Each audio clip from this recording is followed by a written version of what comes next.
1971 সালে হয়তো আপনার পরিবারে কেউ মারা যায় নাই, কিন্তু ডক্টর দিগেন্দ্র চন্দ্রের পরিবারে 8 জন মারা গিয়েছিলেন। আপনার জানা মতে 1971 সালে আপনার গ্রামে হয়তো কেউ মারা যায় নাই, কিন্তু খুলনায় ভদ্রা নদীর পাড়ের চুকনগরে 1 ঘন্টায় 15,000 মানুষকে হত্যা করা হয়েছিল।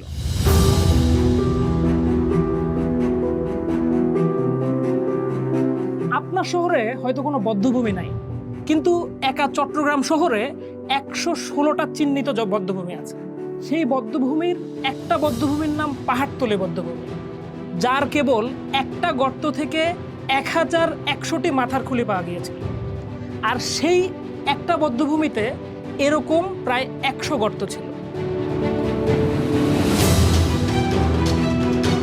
ওয়ার ক্রাইম ফ্যাক্ট ফাইন্ড কমিশনের হিসাব অনুসারে সারা দেশে এখন পর্যন্ত আবিষ্কৃত বধ্যভূমির সংখ্যা 942টি।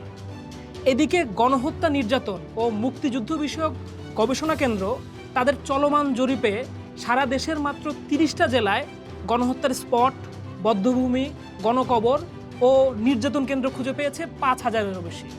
1971 সালের গণহত্যার কথা বলছি। 71-এর শহীদের প্রমাণ আমরা আসলে প্রজন্ম থেকে প্রজন্মে নিয়ে চলেছি। এটা হাওয়ায় হাওয়ায় কোনো চেতনার গল্প না। এত বিপুল সংখ্যক মানুষের মৃত্যু আমাদের পপুলেশন গ্রোথ রেটে যথেষ্ট প্রভাব রাখে।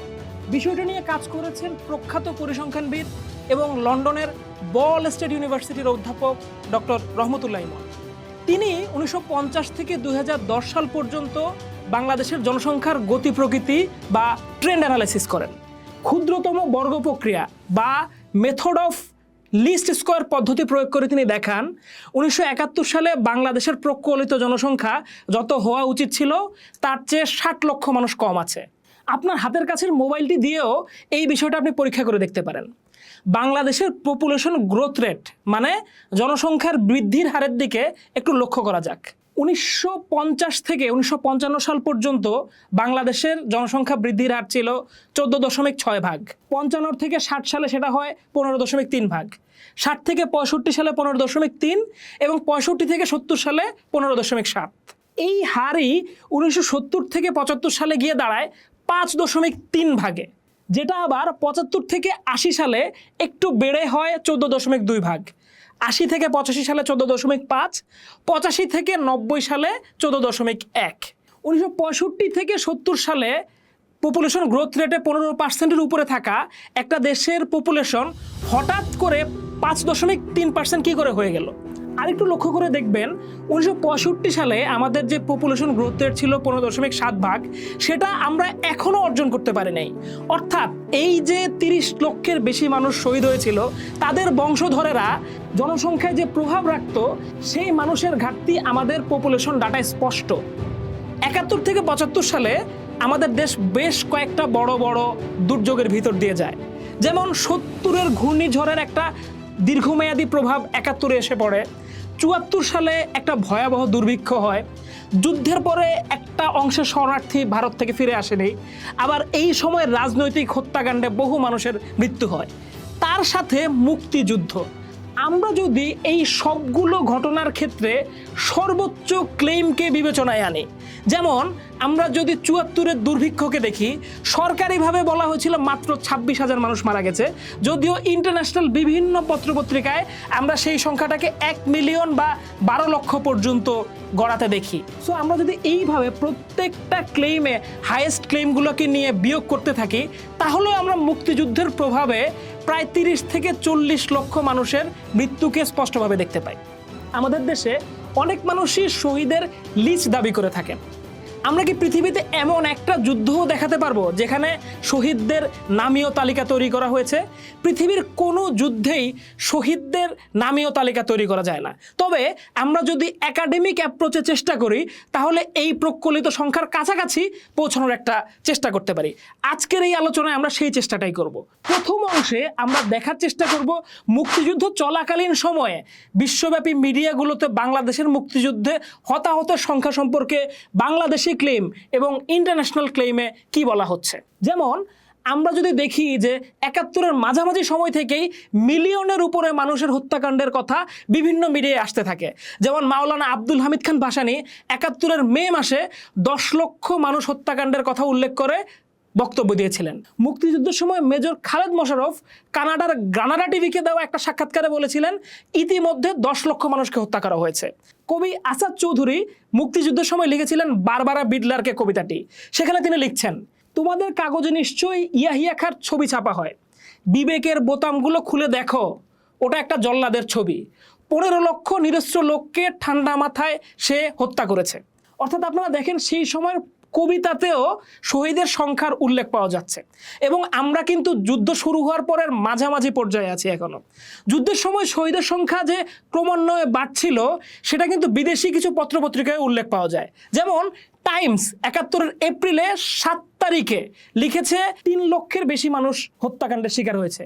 নিউজউইক এপ্রিলের 28 তারিখ লিখেছে 7 লক্ষ মানুষ হত্যাকাণ্ডের শিকার হয়েছে।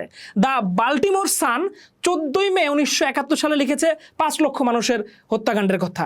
দ্য মোমেন্টো কারাকাস থেকে প্রকাশিত পত্রিকা জুন 13 তারিখে লিখেছে 10 লক্ষ মানুষের হত্যাকাণ্ডের কথা। কাইরান ইন্টারন্যাশনাল 28 জুলাই 5 লক্ষ মানুষের হত্যাকাণ্ডের কথা উল্লেখ করে। Wall Street journal 23 July report করেছে 10 লক্ষ মানুষের হত্যাকাণ্ডের কথা। টাইমস সেপ্টেম্বরের প্রথম সপ্তাহে 10 লক্ষ মানুষের হত্যাকাণ্ডের কথা উল্লেখ করছে।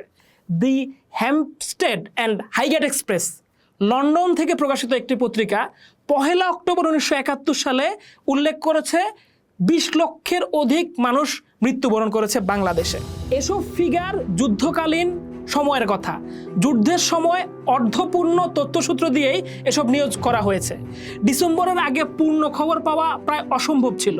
এবার আমরা দেখব 1971 সালের ডিসেম্বর আর 72 সালের জানুয়ারি মাসে পত্রিকাগুলো কি উল্লেখ করছে। কারণ একটা মিথ প্রচলিত আছে যে 1971 সালের 8 তারিখে শেখ মুজিবুর রহমান যখন মুক্তি পান এবং লন্ডনে যান, সেখানে 9 তারিখে একটি সংবাদ সম্মেলনে তিনি 3 লক্ষ বলতে গিয়ে ভুল করে 30 লক্ষ বলে ফেলেছিলেন এবং সেখান থেকেই নাকি 30 লক্ষ শহীদের কথা উল্লেখ করা হয়। একটা জিনিস খুব ভালো করে বুঝে নিতে হবে, শেখ মুজিবুর রহমান ছিলেন পাকিস্তানে কারাবন্দী এবং তিনি কথা বলেছেন 9 তারিখে 1972 সালের জানুয়ারি মাসের 9 তারিখে। তাহলে আমরা যদি 1971 সালের পত্রিকাগুলোতে 30 লক্ষ শহীদের উল্লেখ দেখতে পাই, তাহলে নিশ্চয়ই শেখ মুজিবুর রহমানের পক্ষে সেটা জানার কোনো সুযোগ থাকতে পারে না। আমরা যদি 1971 সালের 16 ডিসেম্বর স্বাধীন বাংলা বেতার কেন্দ্র থেকে এম.আর. আক্তার মুকুলের চলমপত্রের শেষ পর্বটা দেখি, তাহলে আমরা দেখব সেখানে তিনি 30 লক্ষ শহীদের কথা উল্লেখ করছেন। বঙ্গবন্ধু তখনও জানতেনই না বাংলাদেশ স্বাধীন হয়েছে কিনা। এর ঠিক 6 দিন পর 1971 সালের ডিসেম্বর মাসের 22 তারিখে দৈনিক পূর্বদেশ পত্রিকা ইয়াহিয়া জান্তার ফাঁসি দাও শিরোনামে একটা খবর প্রকাশ করে। সেখানে হানাদার দুশ্মনেরা বাংলাদেশে প্রায় 30 লক্ষ নিরীহ লোক ও 2 শতাধিক বুদ্ধিজীবীকে হত্যা করেছে এই খবর উল্লেখ করে। এইটা শেখ মুজিবুর রহমান দেশে আসার 18 দিন আগের কথা। এরপর রাশিয়ার কমিউনিস্ট মুখপাত্র প্রাভদা 1972 সালের জানুয়ারি মাসের 3 তারিখে 30 লক্ষ শহীদের কথা উল্লেখ করে। তখনও শেখ মুজিবুর রহমান দেশে আসতে 7 দিন বাকি আছে, তিনি তখন অন্ধকার কারা প্রকোষ্ঠে বন্দী। জানুয়ারি মাসের 4 তারিখ 30 লক্ষ শহীদের কথা প্রকাশ করে মর্নিং নিউজ। তখনও শেখ মুজিবুর রহমানের দেশে আসার 6 দিন বাকি। তারা লিখেছে ওভার 30 লাখ পারসন ওয়ার কিল থ্রু আউট বাংলাদেশ। 1972 সালের 5 জানুয়ারি ঢাকার দৈনিক অবজারভার শিরোনাম করে পাক army killed over 30 lakh people. দৈনিক বাংলা পত্রিকা 30 লাখ শহীদের কথা লিখে জল্লাদের বিচার করতে হবে শিরোনাম দিয়ে, সেটা জানুয়ারি মাসের 6 তারিখে। তথ্য প্রমাণে এতটুকু তো পরিষ্কার যে 30 লক্ষ শহীদ এটা কোনো স্বপ্নে পাওয়া বা কারো ভুল উচ্চারণের ফল না, বরং এর আগেও অনেক পত্রপত্রিকায় এ সম্পর্কে রেফারেন্স ছিল। তার মানে কিন্তু আমি এটা দাবি করতেছি না এই রেফারেন্সগুলোই সঠিক। আমাদেরকে একটু দেখতে হবে আন্তর্জাতিক গবেষণা, থিসিস, এনসাইক্লোপিডিয়া, ডিকশনারিগুলোতে 71-এর শহীদের সংখ্যা সম্পর্কে কি উল্লেখ করা হয়েছে। সেই ক্ষেত্রে আমরা সবার আগে দেখব সেন্টার ফর সিস্টেমেটিক পিসের ডিরেক্টর ডক্টর মার্শাল জবি তার major episode of political violence 1946 থেকে 2014 প্রবন্ধে দেখিয়েছেন বাংলাদেশের মুক্তিযুদ্ধে 1 মিলিয়নের বেশি মানুষ শহীদ হয়েছেন। ডক্টর টেড রবার্ট গার এবং ডক্টর বারবারা হার্ভ তাদের toward empirical theory of genocide and political violence প্রকাশিত হয় 1988 সালে। সেই বইতে উল্লেখ করেছেন 1971 সালে 12,50,000 থেকে 30 লক্ষ মানুষ নিহত হয়েছেন। মিল্টন লিটনবার্গ তার গবেষণাপত্রে উল্লেখ করেছেন মুক্তিযুদ্ধের শহীদের সংখ্যা 1.5 মিলিয়ন অর্থাৎ 15 লাখ। ডক্টর জ্যাক নিউসন পোর্টার একজন লেখক, গবেষক ও সমাজকর্মী, তিনি তার জেনোসাইড অ্যান্ড হিউম্যান রাইটস বইতে দেখিয়েছেন 1971 সালে বাংলাদেশের শহীদের সংখ্যা 10 থেকে 20 লক্ষ। 1945 থেকে 1995 সালের মধ্যে 300টি আন্তর্জাতিক সংঘাত সম্পর্কে বলা হয়েছে ইন্টারন্যাশনাল কনফ্লিক্ট এক ক্রিনোলজিক্যাল এনসাইক্লোপিডিয়া। সেখানে জ্যাকব বার্কেচিভ এবং রিচার্ড জ্যাকসন তারা লিখেছেন মিলিয়নের উপর মানুষ মৃত্যুবরণ করেছেন। গণহত্যা গবেষক টেড হার্টম্যান এবং জন মিচেল তাদের লেখা a world atlas of military হিস্ট্রিতে 71 শহীদের সংখ্যা 1 মিলিয়নের উপর উল্লেখ করেছেন। ওয়ার্ল্ড অ্যালম্যানাক, যাদেরকে বলা হয়ে থাকে তথ্যপুঞ্জির জগতে সর্বশ্রেষ্ঠ সংকলন, তারা তাদের 1984 সালের সংখ্যায় বলছে 1971 সালের সংখ্যাতে বাংলাদেশে 1 মিলিয়নের বেশি মানুষ মৃত্যুবরণ করেছে। কম্পস্টন এনসাইক্লোপিডিয়া তাদের গণহত্যা পরিচ্ছেদে মুক্তিযুদ্ধের শহীদের সংখ্যা 30 লক্ষ উল্লেখ করেছে। এনসাইক্লোপিডিয়া আমেরিকানা তাদের 2003 সালের সংস্করণে বাংলাদেশ নামক অধ্যায়ে 71-এর নিহত মানুষের সংখ্যা 30 লক্ষ উল্লেখ করেছে। গণহত্যা গবেষক লিও কুপার তার বিখ্যাত জেনোসাইড বইতে উল্লেখ করেছেন বাংলাদেশের মুক্তিযুদ্ধে 30 লক্ষ মানুষ শহীদ হয়েছেন। পুলিৎজার পুরস্কার বিজয়ী সামান্তা পাওয়ার তার a problem for hell America and the age of genocide গ্রন্থে বলেছেন বাংলাদেশের মুক্তিযুদ্ধে 10 থেকে 30 লক্ষ মানুষ নিহত হয়েছেন। বিশিষ্ট রাজনীতি বিজ্ঞানী রুডলেফ জোসেফ রামেল তার স্ট্যাটিস্টিক অফ ডেমোসাইড বইতে বিস্তর তথ্য প্রমাণ দিয়ে উল্লেখ করেছেন বাংলাদেশের মুক্তিযুদ্ধে 15,03,000 থেকে 30,03,000 মানুষের প্রাণ বিসর্জন হয়ে থাকতে পারে। মুক্তিযুদ্ধে শহীদের সংখ্যা 30 লাখ হতে হলে তৎকালীন মোট জনগোষ্ঠীর 4% মানুষকে শহীদ হতে হয়। 71-এ 5 জন মানুষে একটা পরিবারকে চিন্তা করলে সেটা হবে প্রতি পরিবারে 0.16%। অনেকেই বলতে শোনা যায়, কই আমার পরিবারে তো কেউ শহীদ হয় নাই। যারা এমন প্রশ্ন তোলেন তারা ভুলে যাচ্ছেন যে এখন সালটা 1971 না, 2025। 71-এর দ্বিতীয় কিংবা তৃতীয় কিংবা চতুর্থ প্রজন্ম আপনি। 71-এ 20টা পরিবারের ভিতর যদি একজন শহীদকে খুঁজে পাওয়া যেত, তাহলে সেটা এখন এসে 100 বা 150টা পরিবারের ভিতর একজনকে খুঁজে পাওয়ার সমান। অনেকের মনে খটকা লেগে থাকতে পারে যে বেশিরভাগ গবেষকদের মতেই সংখ্যাটা 1 মিলিয়ন থেকে 1.5 মিলিয়নের ভিতর ঘুরপাক খাচ্ছে। তাদের উদ্দেশ্যে বলছি, গল্পটা এখানেই শেষ হয়নি। শরণার্থী শিবিরে নিহত মানুষদের বেশিরভাগ গবেষকই গণনায় ধরেননি। 1 কোটি থেকে 1 কোটি 20 লাখ মানুষ স্থানান্তরের কারণে প্রচুর মানুষের মৃত্যু হয়েছিল। আমাদের ধারণা অনুসারে কেবল শরণার্থী শিবিরে 6 থেকে 9 লক্ষ মানুষের হত্যা হয়ে থাকতে পারে।